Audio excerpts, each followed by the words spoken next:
Combustible para la vida, con el doctor Giacomo Cassese. La ambición. Hablar de la ambición en realidad es hablar del ser humano. Fue Juan de Mariana quien dijo que la ambición es una enfermedad de todos y es una enfermedad incurable. El ser humano tiene ese germen de la ambición y lo impulsa a querer buscar más, e incluso cuando obtiene eso a lo que ha aspirado, bueno, se vuelve a impulsar de nuevo repetidas veces, insaciablemente, porque ni siquiera lo que quiere obtener lo necesita. Así de terrible es la ambición. Craso y Pompeyo fueron los dos hombres más acaudalados de la historia en tiempos del Imperio Romano. Ellos eran dueños de grandes latifundios que habían logrado por medio de sus ejércitos. Recordemos que ellos eran grandes generales que habían descollado y que, por supuesto, habían logrado granjear para ellos mismos una fortuna incalculable.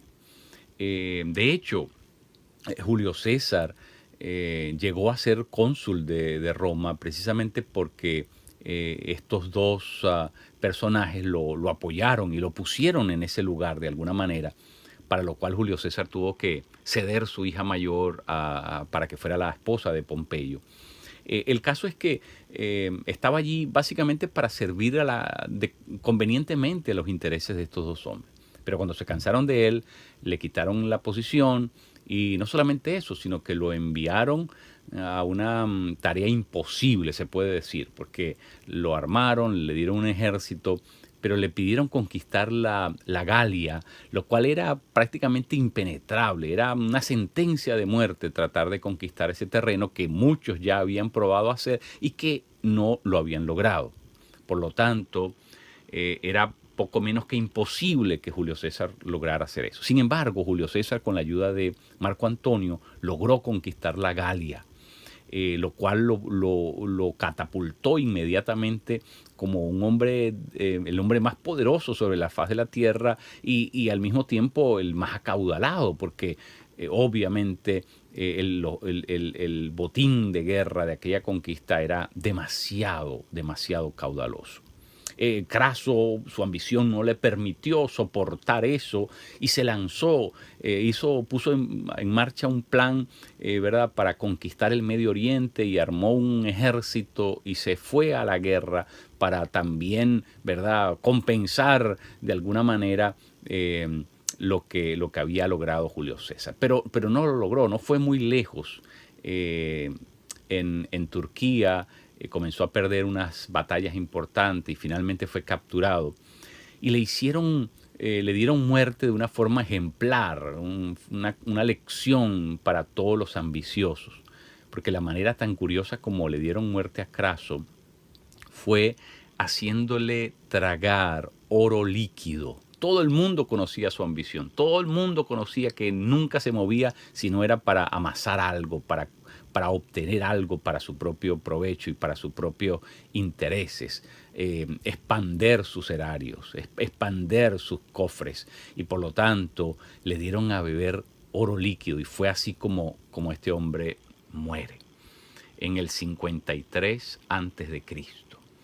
En el 48 muere Pompeyo, perseguido por el propio Julio César en una región griega llamada Tesalia. Ahí es donde muere este hombre. Y bueno, por supuesto, Julio César queda como único aspirante a gobernar todo el Imperio Romano, ahora magnificado, ampliado por sus conquistas. En una ocasión, Satanás quiso picarle a nuestro Señor Jesucristo por medio de la ambición. Quiso probarlo, tentarlo, ¿verdad?, por vía de la tentación. Primero probó con otras cosas, pero en vista de que no lo logró, utilizó su arma más letal, que era la ambición, y le ofreció todos los reinos de la tierra a cambio de que se postrara y lo adorara. Lo cual, por supuesto, fue negado. La respuesta fue no.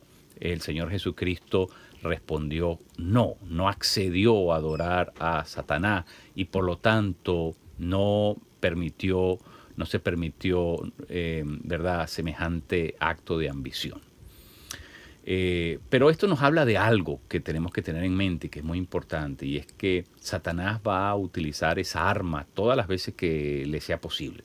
Va a tratar de doblegarnos de muchas maneras, pero si no logra hacerlo, va a probar con la ambición, porque la ambición es algo a lo que el ser humano responde, y por eso nosotros tenemos que ser gente muy cuidadosa. Me preocupa que en muchos púlpitos la ambición se propone como una virtud.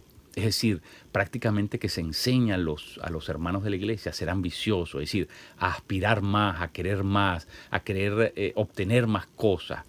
Se les habla de la prosperidad, de la prodigalidad, y se les educa en el arte de ambicionar. Y eso es peligroso, porque nosotros tenemos que entender que todo tiene sus medidas y que si nosotros somos inducidos, provocados a algo que nos sale completamente natural, y en la iglesia no nos dan los marcos operativos correctos, podemos irnos detrás de cosas tan futiles y tan pasajeras como es la riqueza, como es el dinero, y podemos entrampar nuestras vidas de tal manera que podría ser fatal, que podría ser letal para nosotros, porque cuando comienza a crecer en nosotros el apetito por el dinero, eso se convierte en una desgracia para la propia vida.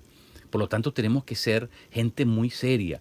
No por casualidad Pablo le dice a Timoteo y a Tito que el que aspira a estar en el ministerio tiene que ser una persona que no desea ganancias malavidas, ganancias deshonestas.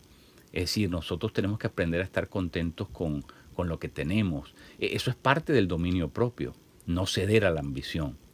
Y Satanás sabe, ¿verdad?, lo que hay en nuestro interior, y por lo tanto nosotros tenemos que aprender a ser cautos y a analizarnos a nosotros mismos. Y si esa es una de nuestras tendencias, algo en lo cual nosotros sentimos que somos débiles, necesitamos trabajar esa área de nuestra vida, porque Satanás sabe ofrecer muchas cosas, es decir, sabe pagarle bien, sabe pagarle abundantemente a quienes le sirven, y seguramente a nosotros también nos va a ofrecer algo muy caudaloso, muy interesante, muy llamativo, muy atractivo. Él sabe ofrecer grandes cosas. A nuestro Señor le ofreció todos los reinos de la tierra. A nosotros también nos puede ofrecer así, algo grande. Y puede darnos éxito, ciertamente, pero darnos éxito no es el propósito de la vida. El propósito de la vida es ser fiel a lo que Dios nos ha llamado a hacer.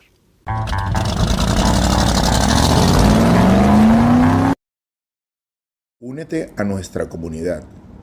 Si tienes preguntas o deseas más información, no dudes en escribirnos a comunidaddeesperanza1@gmail.com o contáctanos al teléfono 305-661-5151. Gracias por escucharnos y ser parte de nuestra comunidad.